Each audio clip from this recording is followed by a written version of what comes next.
काली हवेली का रहस्य अंकित हमेशा से भूतों और डरावनी कहानियों पर यकीन नहीं करता था। वह एक तर्कशील इंसान था, जिसके लिए हर घटना का कोई न कोई वैज्ञानिक कारण होता था। लेकिन उसका यह यकीन तब टूट गया जब उसे अपने दूर के रिश्तेदार की पुश्तैनी हवेली में कुछ दिन बिताने का मौका मिला। यह हवेली शहर से बहुत दूर एक सुनसान इलाके में थी। चारों ओर घने जंगल थे और हवेली बेहद पुरानी थी।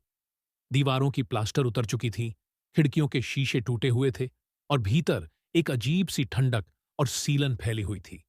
हर कदम पर लकड़ी के फर्श से चरमराहट की आवाज आती थी। अंकित को यह सब काफी रोमांचक लगा। उसने अपने दोस्त राहुल को फोन करके कहा, यार, यह जगह तो बिल्कुल फिल्मों वाले हॉन्टेड हाउस जैसी है। राहुल ने हंसते हुए जवाब दिया, ज्यादा हीरो मत बन, रात को पता चलेगा जब नींद उड़ जाएगी।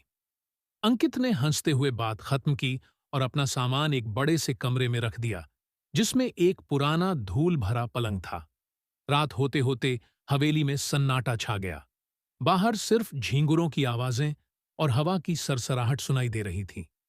रात के ठीक 12 बजे अंकित की नींद एक अजीब सी आवाज से खुल गई। उसे लगा जैसे कोई उसके कमरे के दरवाजे पर खरोंच रहा हो। पहले उसने सोचा कि कोई चूहा या बिल्ली होगी, लेकिन आवाज जानबूझकर की गई लग रही थी।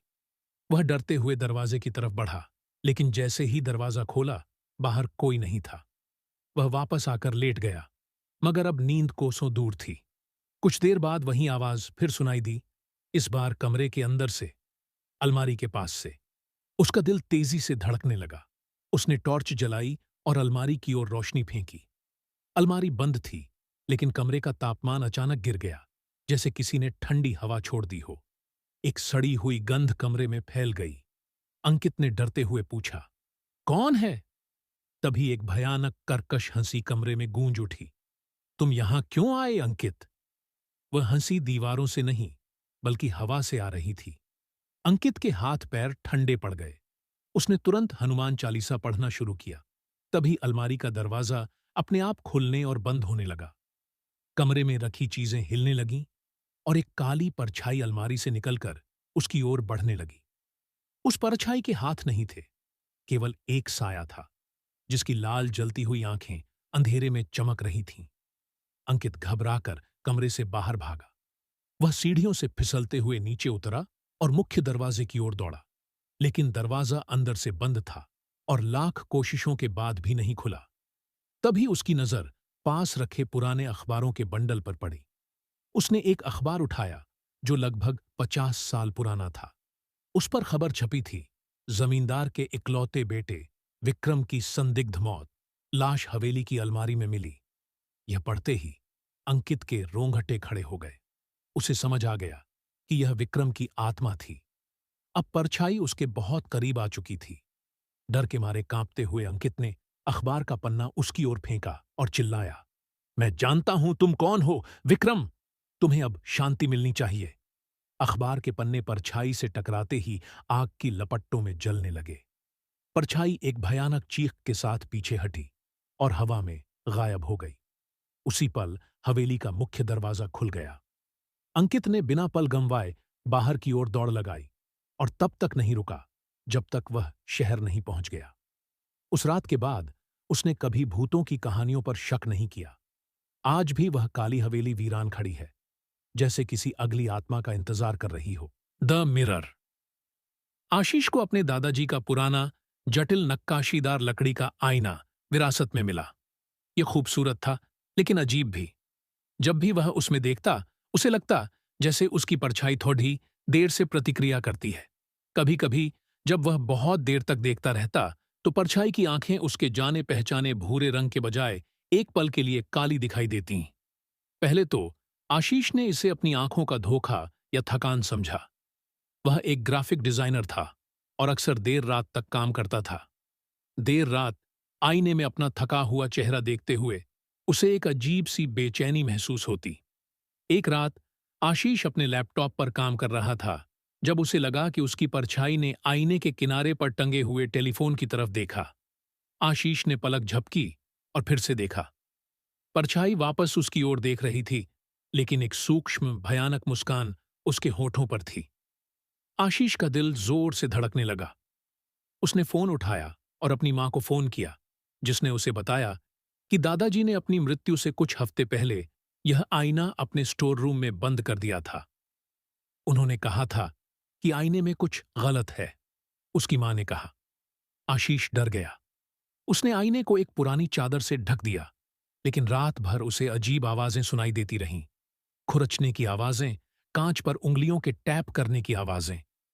अगली सुबह जब आशीष ने हिम्मत करके चादर हटाई, तो उसका चेहरा डर के मारे सफेद पड़ गया। आईने में उसकी परछाई की आंखों से खून बह रहा था। परछाई अपने ही चेहरे पर खरोंच के निशान बना रही थी। डर के मारे कांपते हुए आशीष ने आईने को उतारकर एक चादर में लपेट दिया। उसने तय किया कि वह इसे बेच देगा या फेंक देगा। अगले दिन आशीष ने आईने को एक पुरानी दुकान में बेचने का फैसला किया। दुकानदार ने आईना देखा और कहा कि यह एक बहुत पुरानी और अनोखी चीज है।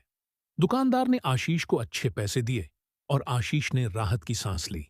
आशीष अपने अपार्टमेंट वापस आया और उसे एक अजीब सी शांति महसूस हुई। आईने के जाने के बाद उसे रात में अजीब आवाजें सुनाई नहीं दीं। उसे लगा जैसे उसके ऊपर से एक बहुत बड़ा बोझ हट गया है।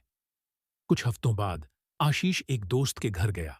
दोस्त के घर के बाथरूम में एक आईना लगा था। जब आशीष ने उस आईने में देखा, तो उसे एक पल के लिए लगा कि उसकी परछाई उसे एक अलग नजर से देख रही है। लेकिन फिर उसने पलक झपकी और सब सामान्य हो गया। आशीष ने सोचा कि यह सिर्फ उसकी कल्पना थी और आईने की कहानी अब उसके दिमाग में बस गई है। उसने तय किया कि वह इस बारे में ज्यादा नहीं सोचेगा और अपनी जिंदगी के साथ आगे बढ़ेगा। एक बार बादशाह अकबर ने अपने दरबारियों से पूछा, सबसे बुद्धिमान व्यक्ति कौन है? सारे मंत्री एक दूसरे को देखने लगे। तभी बीरबल ने कहा, जहां पनाह, बुद्धिमान तो कोई भी हो सकता है, लेकिन असली समझदारी तो मुश्किल समय में काम आती है। कुछ दिनों बाद एक चोर बादशाह के खजाने से सोने की एक ईंट चुरा ले गया। शाही सैनिकों ने हर जगह तलाशी ली, पर चोर का कोई पता नहीं चला। बादशाह अकबर बहुत नाराज हुए। तभी बीरबल ने कहा, हुजूर, घबराइए नहीं, मैं चोर को पकड़ने की कोशिश करता हूं। बीरबल ने शहर के सारे चोरों को एक कमरे में बुलाया। वहां एक मेज पर उन्होंने सोने की ईंट रखी और सभी चोरों से कहा, कल सुबह तक मैं यह पता लगाऊंगा कि किस चोर ने सोने की ईंट चुराई है। जो चोर असली है उसे कल तक ईंट को छूना ही होगा, और जो झूठा है उसकी ईंट कल तक बढ़ जाएगी। सारे चोर कमरे से बाहर निकल गए। बीरबल ने एक छोटी ईंट ली और उसे सभी चोरों को दे दिया। उन्होंने कहा कि चोरों को यह ईंट अपने हाथ में रखनी है।